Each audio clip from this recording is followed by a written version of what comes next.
8 नवंबर 2022 CM ने भेजा चुनाव आयोग को चिट्ठी।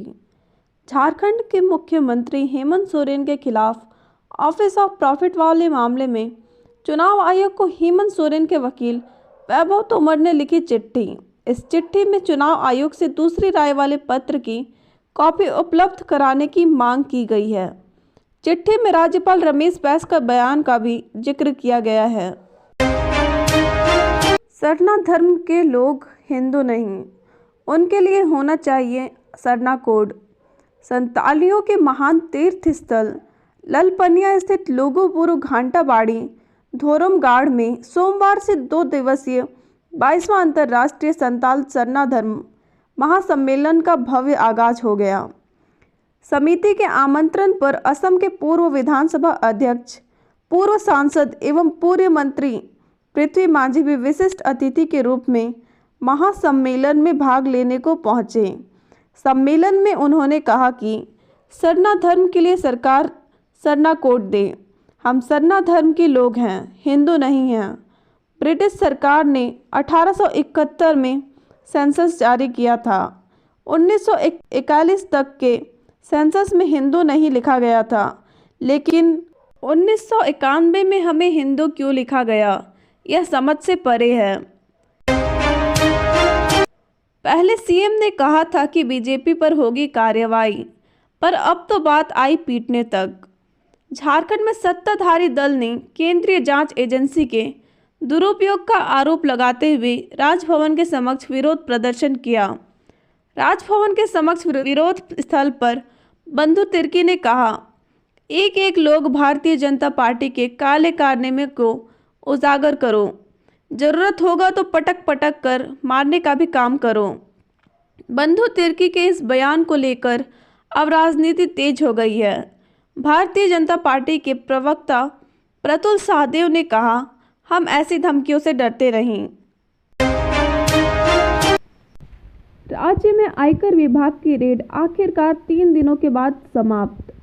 झारखंड सहित 3 राज्यों में 70 ठिकानों पर चल रही आयकर विभाग की छापेमारी तीसरे दिन रविवार को खत्म हो गई। इस छापेमारी में कुल 2.10 करोड़ रुपए कैश, जेवरात और संपत्तियां व निवेश के कागजात मिले हैं। इन कागजातों की जांच की जा रही है। इसी बीच आयकर विभाग ने विधायक अनूप सिंह को पूछताछ के लिए 21 नवंबर को रांची ऑफिस में बुलाया। सुप्रीम कोर्ट ने सीएम को दी राहत। मुख्यमंत्री हेमंत सोरेन को सुप्रीम कोर्ट से सोमवार को बड़ी राहत मिली है। झारखंड हाई कोर्ट में चल रहे लीज आवंटन मामले को सुप्रीम कोर्ट ने सुनवाई योग्य नहीं माना है।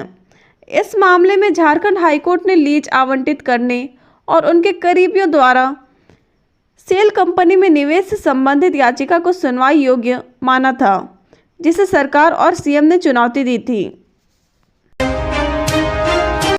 कल सोमवार को सीएम ने किया 230 योजनाओं तथा फ्लाईओवर का शिलान्यास। सोमवार को सीएम आपकी सरकार आपके द्वार कार्यक्रम के तहत पहुंचे जमशेदपुर के मानगो प्रखंड। राज्य के 31 लाख किसानों को मिलेगी अग्रिम सहायता। साथ ही जमशेदपुर के मानगो पुल सह फ्लाईओवर और 230 योजनाओं का हुआ उद्घाटन एवं शिलान्यास। जल्द ही होगी सभी जिलों में नगर निकाय चुनाव की घोषणा। झारखंड राज्य निर्वाचन आयोग ने झारखंड में नगर निकाय चुनाव की तैयारी पूरी कर ली है। जिलों में मतदाता सूची का प्रकाशित कर आपत्तियां आमंत्रित की गई हैं। आरक्षण रोस्टर को गजट में प्रकाशित करने का काम अंतिम चरण में। 1-2 दिन में सभी 49 निकायों में रोस्टर का गजट प्रकाशित कर दिया जाएगा। मतदाता सूची के अंतिम प्रकाशन की तिथि 29 नवंबर निर्धारित की गई है। उसके बाद कभी भी राज्य में नगर निकाय चुनाव की घोषणा हो सकती है। राज्य भवन ने राज्य के अंगीभूत कॉलेजों में इंटर की कक्षाओं के लिए नियुक्त शिक्षकों की मांग जानकारी। राज्यपाल कार्यालय की ओर से इस संबंध में झारखंड एकेडमिक काउंसिल जैक को पत्र भेजा गया है। राजभवन के पत्र के आलोक में जैक ने अंगीभूत कॉलेजों के प्राचार्य को पत्र लिखकर उनके अतिथि शिक्षकों या कर्मियों के संबंध में जानकारी मांगी है। इनकी नियुक्ति किस स्तर से हुई है? जैक ने कॉलेजों को 2 दिनों के अंदर जानकारी उपलब्ध कराने को कहा था, लेकिन अब तक सभी कॉलेजों में यह जानकारी उपलब्ध नहीं कराई है। सरकारी अस्पताल में पैसे नहीं मिलने पर डॉक्टर ने नहीं किया इलाज, स्वास्थ्य मंत्री को गया शिकायत।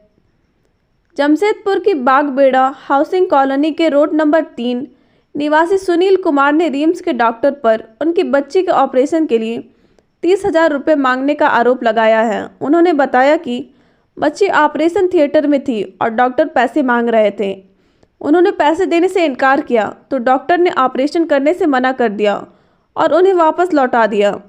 भुक्तभोगी ने स्वास्थ्य मंत्री बन्ना गुप्ता के कदमा स्थित कार्यालय में इसकी शिकायत की है। पूर्वी सिंहभूम जिले में हुआ बीजेपी की जनसभा का आयोजन। सोमवार को भारतीय जनता पार्टी के पूर्व प्रदेश अध्यक्ष डॉक्टर दिनेशानंद गोस्वामी द्वारा विशाल जनसभा का किया गया आयोजन। जनसभा में मुख्य अतिथि के रूप में भाजपा के प्रदेश अध्यक्ष दीपक प्रकाश शामिल हुए।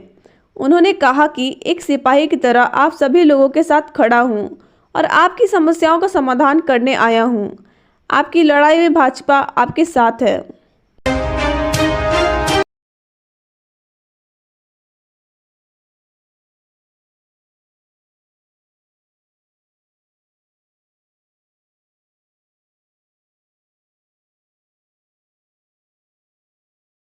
राज्य में जब्त किए गए करोड़ों के विदेशी सांप। जमशेदपुर में टाटा नगर आरपीएफ ने नीलांचल एक्सप्रेस की जनरल बोगी से करोड़ों के विदेशी सांप बरामद किए हैं। टीम ने इसके साथ सैंड बोर सांप भी जब्त किया है। अंतर्राष्ट्रीय बाजार में इस सांप की कीमत 25 करोड़ रुपए। इसके साथ ही ग्रीन इग्नुआ छिपकली अलग अलग किस्म के कुल 29 बॉल पायथन मिले हैं। क्लैट परीक्षा की तैयारी में जुटे छात्रों के लिए जरूरी सूचना।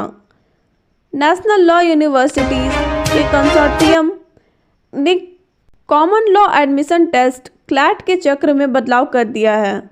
अब हर साल दिसंबर में ही क्लैट का आयोजन किया जाएगा। अब तक क्लैट का आयोजन मई-जून में होता था। राज्य के युवा 7 नवंबर से 23 नवंबर तक कर सकते हैं अग्निपथ योजना के तहत भारतीय वायुसेना में भर्ती के लिए आवेदन। ऑनलाइन फॉर्म भरने की तारीख 7 नवंबर से 23 नवंबर 2022 निर्धारित है। इस योजना के तहत चयनित युवाओं को 30,000 से 40,000 रुपये प्रति माह मिलेगी। नौकरी के 4 साल के पूर्ण होने पर 10 लाख रुपए की राशि आगे की पढ़ाई के लिए भी दी जाएगी। धन्यवाद। तो इसी के साथ आज का यह समाचार समाप्त होता है। ऐसी खबरें पाते रहने के लिए अभी सब्सक्राइब करें। So like, share and subscribe.